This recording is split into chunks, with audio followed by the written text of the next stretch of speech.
नाही, वस्तुस्थिती आहे वाजेंनी जो आरोप केलेला आहे आणि हा आता नाही त्यावेळेलाही केला आहे, त्यावेळेला त्यांनी पत्र दिलेलं होतं असं त्यांनी म्हटलेलं आहे आणि त्याच्यामध्ये सगळं तथ्य आहे, त्याच्यामध्ये काहीही खोटं नाही. आणि त्यावेळेला तर जे वाजे ज्यांना नोकरीतून काढलेलं होतं तत्कालीन मुख्यमंत्री उद्धवजी ठाकरे यांनी त्याला परत घेतलं. मग तो कोण कशासाठी त्याला परत घेतला? म्हणजे कोरोनाच्या काळामध्ये उद्धवजी कोणालाही भेटत नव्हते, पण ते फक्त वाजेंना भेटायचे. मग हे कशासाठी? आणि म्हणून मला असं वाटतं की वाजे जे म्हणतायत ती अतिशय वस्तुस्थिती आहे. तुम्हीच त्यांना नोकरीत घेतलं होतं, तुम्हीच त्यांना पुन्हा पदावर घेतलं आणि आता तेच सांगतायत की मी त्यावेळेलाही पत्र दिलं होतं आणि देवेंद्रजीला सांगितलेलं होतं. मला वाटतं अनिल देशमुख स्वतःची कातडी वाचवण्यासाठी आता हे सगळे आरोप देवेंद्रजीवर करतायत. आता माझं त्यांना असं म्हणणं आहे की तुम्ही जो पेनड्राईव्ह सांगतायत माझ्याकडे पेनड्राईव्ह आहे, तो एकदा दाखवा ना. तुमच्याकडे काय रेकॉर्डिंग आहे, तुम्ही काय दाखवताय देवेंद्रजीबद्दल, काय अपप्रचार करतायत, बदनाम्या करतायत, तो तुम्ही दाखवावा. आता अन्यथा तुमचं सगळं बिंग फुटलेलं आहे. माझ्या केसमध्ये मला मोकाट टाकण्याच्या केसमध्ये सुद्धा जे पेनड्राईव्ह समोर आलेलं आहे त्यात SP मुंडे तत्कालीन जळगावचे, तरी त्यांना किती प्रेशर होतं हे मुंडेंनी मलाही सांगितलेलं आहे. अनिल देशमुखांना मी 4 वेळा त्या संदर्भामध्ये भेटलं की तुम्ही काय एवढं खोटं केस करायला होताय, काय SP वर प्रेशर करतायत. पण ते मला म्हणायचे की माझ्यावरही प्रेशर आहे, मी काय करू. माझ्यासमोर विचारा त्यांना बोलले की नाही. आणि हे सगळं तत्कालीन ते स्पेशल PP प्रवीण चव्हाण यांच्या बोलण्यातून त्या पेनड्राईव्हमध्ये त्या ठिकाणी आलेलं आहे. आणि म्हणून मला वाटतं की आता आपली स्वतःची कातडी वाचवण्यासाठी बेछूट आरोप देवेंद्रजींवर या ठिकाणी अनिल देशमुख करतायत. पण मला वाटतं याच्यावरती CBIची चौकशी झालेली आहे. याच्यामध्ये सगळ्या आता वाजे बोललेत, त्यावेळेचे परमवीर सिंग CP होते पोलीस मुंबईचे, त्यांनी सुद्धा सांगितलेलं आहे, त्यांनी सुद्धा यांच्यावर हाच आरोप केलेला होता की बाबा हे एवढे पैसे मागतात म्हणून. त्यामुळे ही वस्तुस्थिती आहे. भाऊ, देवेंद्र फडणवीसांचं जे पत्र वाजेंनी लिहिलं आहे त्यामध्ये जयंत पाटील यांचं देखील नाव आहे असं देखील वाजेंनी म्हटलेलं आहे. आता त्यांनी काय पत्र लिहिलं हे मला नक्की माहीत नाही, पण आता त्याच्यामध्ये नाव असेल तर त्याची चौकशी झाली पाहिजे. ते तपासून बघितलं पाहिजे की कोणी कोणी काय काय कारनामे केले त्यावेळेला, कोणी कोणी किती पैशाच्या मागण्या केल्या, किती खंडण्या मागितल्या. आणि मला असं वाटतं की या संदर्भामध्ये फक्त स्वतःला कसं वाचवता येईल, स्वतःवरचे आरोप आता सिद्ध होताना बघताना आता यांना यातना होत आहेत. आणि म्हणून फक्त देवेंद्रजींवर बेछूट आरोप करायचे, वाटेल तसं बोलायचं, तथ्यहीन बोलायचं. अनिल देशमुख तुम्ही म्हणताय ना पेनड्राईव्ह माझ्याकडे, दाखवा ना तुम्ही पेनड्राईव्ह, दाखवा तुम्ही पेनड्राईव्ह तुमच्याकडे काय. तर आमच्याकडचा पेनड्राईव्ह तर आम्ही विधानसभेमध्ये दाखवला, अजूनही त्यातलं तुम्हाला सगळं बोलणं काय आपलं ते दाखवतो. पण खोटे आरोप, मुद्दाम बिनबुडाचे आरोप करण्याचं काम देवेंद्रजीवर चाललेलं आहे. पण याच्यामध्ये तर तुम्हीच फसलेला आहात, तुम्हीच अडकलेला आहात. वाजेंच्या पत्राचा आधार घेऊन वाजेंनी जे काही पत्र दिलंय पुन्हा अनिल देशमुखांची चौकशी करण्यासाठी त्यांच्यावर अटक करणे किंवा इतर कारवाई करण्यासाठी सरकारची तयारी असेल. मला वाटतं संबंधित यंत्रणा त्या संदर्भामध्ये आता तपास करते. CBIची चौकशी चालू आहे. आमच्या त्या पेनड्राईव्हच्या संदर्भामध्ये, माझ्यावर खोटी केस करण्याच्या संदर्भामध्ये, देवेंद्रजींना अडकवायच्या संदर्भामध्ये CBI चौकशी करते. आणि आम्ही नुसतंच चौकशी नाही, आम्ही पेनड्राईव्हमध्ये काय आहे, तुम्ही काय बोलतात ते समोर आहे, त्याचं व्हिडिओ शूटिंग त्याच्यामध्ये आहे. आम्ही असे बिनबुडाचे आरोप करत नाही, काहीतरी दाखवतो हे बघा आमच्याकडे काय, आम्ही ते दाखवलेलंच आहे तुम्हाला सगळं समोर. आणि त्यामुळे मला असं वाटतं की या संदर्भामध्ये सखोल चौकशी झालीच पाहिजे. देवेंद्र फडणवीसांपर्यंत पोहोचण्यासाठी त्यांना गिरीश महाजनांना अटकवायचं होतं असं यापूर्वी देखील तुम्ही म्हणाला होता. नेमकं या सगळ्या प्रकरणाची लिंक कशी होती तुमच्यापर्यंत? मी नाही म्हटलं असं. स्पेशल PP प्रवीण चव्हाण तेच त्याच्यामध्ये बोलतायत. पोलीस अधिकाऱ्यांना ते घेऊन बसलेले आहेत की यांना कसं अडवायचं. आणि मला वरतून आदेश आहेत, सरकारचे की गिरीश महाजनला अडकवा, याला मोकाट टाकून द्या. हा 2 वर्ष आत गेला की मग देवेंद्र फडणवीस हँडिकॅप होतील, मग भाजप संपेले, दोघी संपले की. हे त्यांचं स्टेटमेंट वारंवार आहे, 1 वेळा आणि 10 वेळा आहे त्या पेनड्राईव्हमध्ये आलेलं, त्यांच्या बोलण्यामध्ये आहे. आणि त्याची बिलकुल आपण TV बघतो तसं चित्रण आहे त्याच्यामध्ये पेनड्राईव्हमध्ये.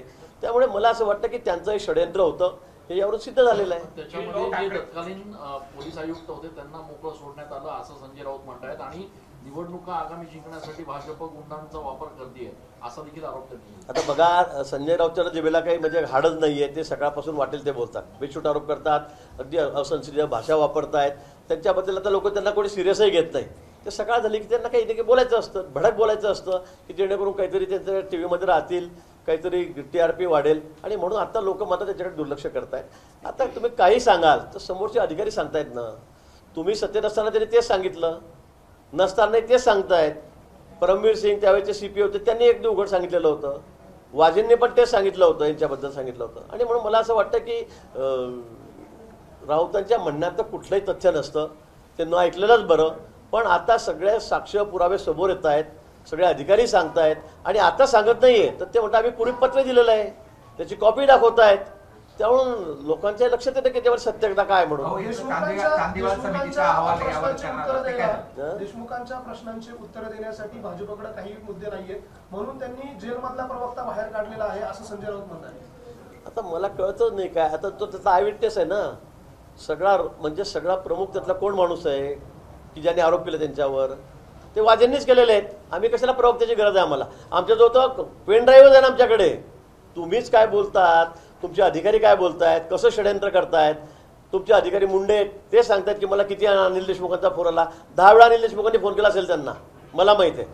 प्रवीण मुंडे त्यावेळेला मला सांगायचे की भाऊ एवढा जुना गुन्हा काही नसताना मी दाखल करू का, आणि गुन्हा घडला पुण्याला आणि 3 वर्ष 12 दिवसांनी निंबोऱ्याला 650 किलोमीटर लांब मुक्ताईनगरच्या तालुक्यामध्ये एका PSIला एका छोट्या पोलीस चौकीमध्ये तो दाखल करून घ्या. ते नाही म्हणत होते, परंतु तरी सुद्धा तो करून घे, नाही तर तुला पाहून घेईल, तुला सस्पेंड करेल, तुला बदली करतो. म्हणजे इतक्या अर्वाच्य भाषेमध्ये अनिल देशमुख त्यांना वारंवार बोलत होते. त्यावेळेचे तर्कले SP त्यांनी मला वारंवार सांगितलं की भाऊ मी काय करू, इतका खोटा गुन्हा तुमच्यात दाखल करायला होता. मी सांगितलं पुण्याला घटना घडली आहे, पुण्याला तो गुन्हा दाखल करा. पण देशमुख ऐकायला तयार नव्हते. मी त्यांना भेटलं तर ते मला सांगत होते माझ्यावर खूप मोठा दबाव आहे, खूप मोठा दबाव आहे. आता देशमुखांवर कोणता दबाव होता हे त्यांना जाऊन विचारा.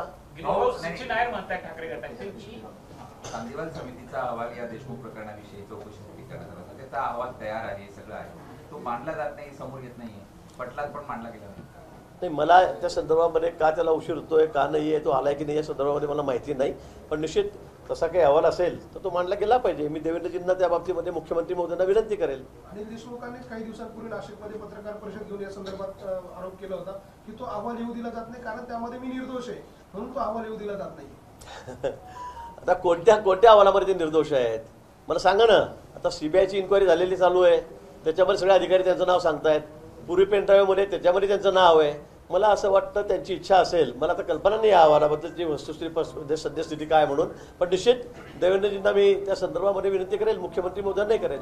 एक आरोपी अशी मुलाखत देऊ शकतो का असं ठाकरे गटाचे सचिन अहिर यांनी म्हटलेलं आहे. एक आरोपी अशी मुलाखत देऊ शकतो का असं सचिन अहिर यांनी प्रश्न उपस्थित केला. अनेक लोक जेलमधून कुठे बाहेर येताना, कोर्टात येताना तुम्हीच त्यांना धरतात बोला म्हणून. 100 उदाहरणं दाखवेल मी असे की आरोपी जेलमधून कोर्टामध्ये आले ते बोलतायत. तुम्ही गाडीमध्ये जाऊन त्या जाळीतून बाहेरून तुम्हीच त्यांना आपलं बोंब लावून त्याच्याशी बोलतात. हे काय आजचं आहे का. अनेक वेळेला आपण शेकडो उदाहरणं दिली मी की यावेळेला लोक बोलतायत. हेच आरोपी बघा ना जे सगळे जेलमध्ये होते त्या 2-3 वर्षामध्ये, ते सुद्धा बोलायचेच ना. हे सुद्धा बोलायचे जेलच्या बाहेर आलं की हात हलवून, जसं की एकदम स्वातंत्र्य सैनिकासारखं एकदम कारगिल निवडून आल्यासारखं, मी किती तीर मारून आलेलो आहे, मी किती देशासाठी लढतोय, असं करून आपण बघितलं ना अनेक लोक. अजूनही तुम्ही रोज चित्रपट दाखवतात त्यांचं. त्यामुळे मला असं वाटतं की हे बोलले तर ते चुकीचं आहे, तुम्ही बोलले, तुम्ही रिॲक्शन दिली तर ती बरोबर आहे. बरोबर म्हणजे संजय राऊत किती वेळा बोललेत. संजय राऊत बोलायचे ना बाहेर आले की, किती आविर्भावात ते बोलायचे. नवाब मलिक त्याचं चित्रण बघा आपण कसं होतं. म्हणून मला असं वाटतं की दुसऱ्यावर आरोप करताना आपण स्वतः काय केलं तेही बघा. विधानसभा निवडणुकांच्या पार्श्वभूमीवर आजचा आपला बैठकीचा संपूर्ण कार्यक्रम आहे.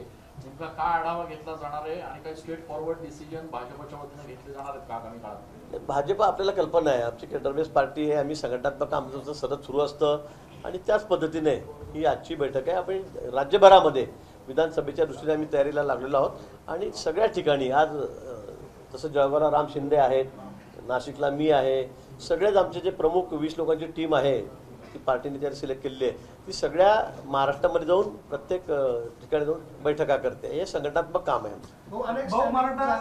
स्टँडिंग भाजपकडे जे जागा आहे त्या जागांवर देखील 20-20, 25-25 इच्छुक उमेदवार जे आहेत ते पक्षामध्ये तयार झालेले, कसं आव्हान असणार आहे पक्षासमोर. हे प्रत्येक वेळी असतं. निवडणुका आल्या म्हणजे प्रत्येकाला वाटतं कार्यकर्ते इतके वर्ष झाले काम करतायत, मेहनत करतायत, त्यामुळे प्रत्येकाला वाटतं की बाबा मी आमदार झालो पाहिजे, मला तिकीट मिळालं पाहिजे.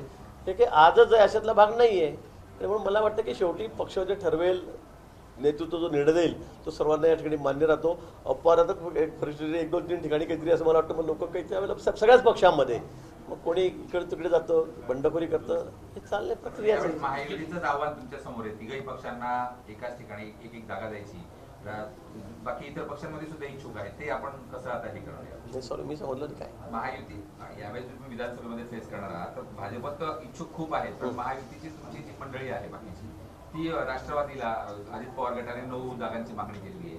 तर पुढे कसं आपण हे आव्हान करणार? 9 जागा कशात मागितल्या? नाशिक जिल्ह्यामध्ये. नाशिक ते मला वाटतंय बघा, आता सध्या तर निवडणुकीची सुरुवात झालेली आहे. अजून प्रथमदर्शनी काय बोलणी सुद्धा सगळी आमच्या तिन्ही नेत्यांमध्ये सुरू आहे. देवेंद्रजी आहेत, आमचे बावनकुळे साहेब आहेत, एकनाथजी आहेत, अजितदादा आहेत, हे बोलतात नाही एकमेकांशी. मला वाटतं आता तर सगळेच मागणी करतील, आम्ही मागणी करू, ते मागणी करतील, पण वस्तुस्थिती काय आहे, निवडून येणाऱ्या जागा काय आहे, त्याचे निकष काय आहे हे बघितल्यावर आणि सर्वे करून सुद्धा त्या जागेचा निर्णय घेतला जाईल. आणि कुठल्या पक्षाला किती जागा, संख्याबळावर पण ते त्या ठिकाणी आहे पूर्वीच्या. मला वाटतं त्या संदर्भामध्ये अतिशय व्यवस्थित असा निर्णय होईल. आम्ही तिघांनी मिळून सोबतच लढवायचं आहे, लढणार आहोत या बाबतीत तर पक्षश्रेष्ठींनी स्पष्ट केलेलं आहे. त्यामुळे आता थोड्याफार ओढाचढी चालतील, आम्हाला इतक्या जागा देतील, पण मला असं वाटतं की शेवटी पक्षश्रेष्ठी दिल्लीला जे आमचे आहेत त्याच्यावर शिक्कामोर्तब करतील आणि आम्ही अतिशय जोरात पुन्हा या ठिकाणी लढू आणि सरकार असल्यापेक्षा जास्त मताधिक्याने जास्त आमदार आमची या वेळेला निवडून येतील. आणि तो अजितदादांनी म्हटलेलं आहे की प्राथमिक चर्चा आमची झालेली आहे आणि यामध्ये जो विद्यमान आमदारपेक्षा दुसऱ्या पक्षातील एखादा वजनदार नेता असेल तर ती अदलाबदल करण्याची तयारी सर्वच पक्षांनी दाखवावी असं अजितदादांनी म्हटलेलं आहे. चांगलं आहे ना, मग काय ते म्हणतायत, तर ते बैठकीमध्ये होते, ते जर म्हणतात की आम्ही तयारी दाखवलेली आहे तर चांगलं आहे. शेवटी ध्येय हेच आहे की जास्तीत जास्त आमदार आमचे निवडून आले पाहिजे, जास्तीत जास्त सदस्य आमचे निवडून आले पाहिजे. त्यासाठी एखाद दुसऱ्या जागेची अदलाबदल ते म्हणतात तसं त्याचं ठरलं असेल तर काही वावगे मला असं वाटत नाही. यामुळे विद्यमान आमदार नाराज होऊ शकतात. यामुळे बघा, शेवटी निवडून येणं हा एक निकष आहे, निवडून येणं हा एक निकष आहे. त्यामुळे तिथली परिस्थिती काय, तिथली स्थिती काय यावर सगळे ते अवलंबून राहील. आणि आमचे तिन्ही नेते आहेत, शेवटी ते या बाबतीमध्ये निर्णय घेतील आणि शेवटी शिक्कामोर्तब जो आहे सगळा हा वरती दिल्लीला होईल. जागा वाटप अजून झालेलं नाहीये. जसं तुम्ही म्हणाला, सुनील तटकरे यांनी दिंडोरीमधून नरहरी झिरवाळांच्या उमेदवारीची घोषणा केली 3-4 दिवसांपूर्वी. त्यामुळे शिवसेना शिंदे गटाकडून नाराजी व्यक्त करण्यात आलेली आहे. त्यामुळे कुठेतरी विधानसभा निवडणुकीच्या आधीच अशा पद्धतीने नाराजी नाट्य सुरू झालंय महायुतीमध्ये. आणि मला असं वाटतं, गेल्या वेळी लोकसभेच्या बाबतीमध्ये थोडं असं झालं होतं, शिवसेनेकडून नाशिकच्या जागेच्या बाबतीतच झालेलं होतं. आताही तटकरे साहेब बोलले, पण ते मला असं वाटतं की जोपर्यंत सगळा शिक्कामोर्तब होत नाही तोपर्यंत तिन्ही पक्षांनी मला वाटतं या बाबतीमध्ये कोणी अशी घोषणा करू नये. हे मला असं वाटतं की हा प्रोटोकॉलच आहे तसा. मला वाटतं एकदा निवडणूक लागली तर आणि तुमचं जागा वाटप झालं की त्यानंतर आपण नावं जाहीर करावी. एकदा वाटप पूर्ण झालं त्यानंतरच असं बोलावं असं मला तरी वाटतं. देवेंद्रजी रेशीम बागेमध्ये गेलेले होते, संघ मुख्य कार्यालयात देवेंद्रजी गेले होते. गेल्या काही दिवसापासून ते राष्ट्रीय अध्यक्ष होतील अशी चर्चा आहे. त्या पार्श्वभूमीवर या बैठकीकडे बघितलं. संघ कार्यालयामध्ये देवेंद्रजी नेहमीच जातात, 15 दिवसापूर्वी गेलेले होते, आपण बातमी दाखवली होती. आणि त्याच्यामध्ये काही वावगा आहे का काहीतरी अध्यक्ष व्हायचे म्हणून ते गेलेत असं म्हणण्याचं मला वाटतं अजिबात कारण नाही. संघ कार्यालय आमच्यासाठी तर प्रेरणास्थानच आहे. आम्ही वारंवार त्या ठिकाणी जात असतो. देवेंद्रजी तर नागपूरचेच आहे, त्यामुळे अनेक वेळा मार्गदर्शन घेण्यासाठी, चर्चा करण्यासाठी त्या ठिकाणी जात असतात. देवेंद्रजी केंद्राच्या राजकारणामध्ये सक्रिय होतील, केंद्रीय नेतृत्वात त्यांची समावेश होईल, अशा प्रकारची चर्चा या सगळ्यामुळे सुरू झाली. ती चर्चा मी आपल्याकडूनच ऐकतोय, त्यामुळे मला या संदर्भामध्ये नक्की सांगता येणार नाही काय काय नाही. ते शेवटी केंद्रीय नेतृत्व आहे, ते या संदर्भामध्ये काय निर्णय करतं त्यावर सगळे अवलंबून आहे. तुम्हाला आवडेल का राष्ट्रीय अध्यक्ष? का नाही आवडणार, नक्कीच आवडेल. मराठा आंदोलकांवरील गुन्हे मागे घेण्यात आलेले आहे. शुक्रवारी त्याबाबतचं पत्रक काढण्यात आलेलं आहे. मराठा आंदोलकांवर जे गुन्हे दाखल होते ते गुन्हे दाखल घेण्याची प्रक्रिया करण्यात आलेली आहे. त्याबाबतचे आदेश काढण्यात आलेले आहेत. विधानसभा निवडणुकीपूर्वी हे करण्यात आलंय अशा पद्धतीची टीका होते. मला वाटतं की त्यावेळी ज्यावेळी गुन्हे घडले त्यावेळेला आम्ही जरांगे पाटलांकडे गेलेलो होतो. मी 2-3 वेळा, त्याची 4-5 वेळा गेलो मी पण. आणि मुख्यमंत्री महोदय त्यांना म्हणजे त्यांची भेट झालेली होती आणि त्यावेळेलाच त्यांची ही मागणी होती. आणि मुख्यमंत्री महोदय देवेंद्रजींनी पण वारंवार त्या ठिकाणी सांगितलं होतं की ठीक आहे, हे गुन्हे आम्ही त्या ठिकाणी मागे घेऊ. आणि त्या संदर्भामध्ये फक्त टेक्निकल अडचण असते, त्याला की प्रोसेस असते ती पूर्ण करावी लागते. की लगेच मागे घेऊ म्हटलं, कागद दिला की लगेच मागे होतं असं नाही. ती एक तांत्रिक बाजू असते आणि त्यामुळे त्याला उशीर लागत असतो. आता 2-3 महिने त्या गोष्टीला झालेले आहेत, 3-4 महिने झालेले आहेत. हळूहळू ती प्रोसेस सुरू होती. मला वाटतं तरी पूर्ण होण्याच्या मार्गावर असेल म्हणून ते गुन्हे मागे होत आहेत. त्यात काही वेगळं काही आहे असं समजण्याचं कारणच नाही. कांद्यामुळे वांदा झाला असं अजितदादा काल म्हणाले आणि येणाऱ्या निवडणुकीमध्ये आम्ही ही सुधारणा करू, कांद्याच्या निर्यात बंदी मागे घेण्यासंदर्भात मी स्वतः बोलेल असं ते म्हटलं. तुम्हाला वाटतंय का की कांद्यामुळे या सगळ्या परिस्थितीमध्ये वांदा झाला म्हणून? नाही, कांद्यामुळे शेतकरी नाराज होते, इतर वस्तुस्थिती आहे. कांद्याची निर्यात बंद झाल्यामुळे कांद्याचे भाव पडले. पण आता इकडे कसं देशातलाही ग्राहकही बघावा लागतो, उत्पादकही बघावा लागतो, सगळ्यांचंच शेतकऱ्यांकडे बघावं लागतं. पण मला असं वाटतं की त्यावेळी आठवत असेल मला एकदा दिल्लीला दिल्लीचं सरकार 100 रुपये कांदा झाल्यामुळे त्या ठिकाणी घरी गेले होते इतकी चांगली अनुकूल परिस्थिती असताना. आणि यावेळेला ते कांदा असेल, थोडं कापूसच्या बाबतीमध्ये थोडे भाव पडले होते, सोयाबीनचे भाव पडले. शेतकरी काही वर्षी त्या ठिकाणी नाराज असतो, ही वस्तुस्थिती आहे. शेतकऱ्याचा शेवटी भाव पाहिजे असतो, वर्षभर तो राबतो बिचारा, त्यामुळे त्याची अपेक्षाही रास्त आहे. त्यामुळे एखाद्या वर्षी भाव पडले तर त्यामुळे शेतकरी नाराज असतो. इलेक्शनचा जो पिरियड असेल तर त्यावेळेला थोडा फटका सरकारला त्या ठिकाणी बसत असतो, ही वस्तुस्थिती आहे. पण या पुढच्या काळामध्ये निश्चित आम्ही त्या संदर्भामध्ये काळजी घेऊ. एका पार्टीला म्हणजे जे आगामी विधानसभेमध्ये एका पार्टीला बहुमत मिळणार नाही अशा पद्धतीचं वक्तव्य काल अजितदादांनी केलेलं आहे. आपल्यालाही असं वाटतंय का? आता जागेचं वाटप कसं होतं त्यावर आहे. आता 3-4 पक्ष आमच्याकडे, अजून मित्रपक्ष आमचे वेगळे आहेत, आम्ही 3 प्रमुख पक्ष आहोत. त्यामध्ये जागा वाटप कसं होतं त्यावर हे अवलंबून आहे ना.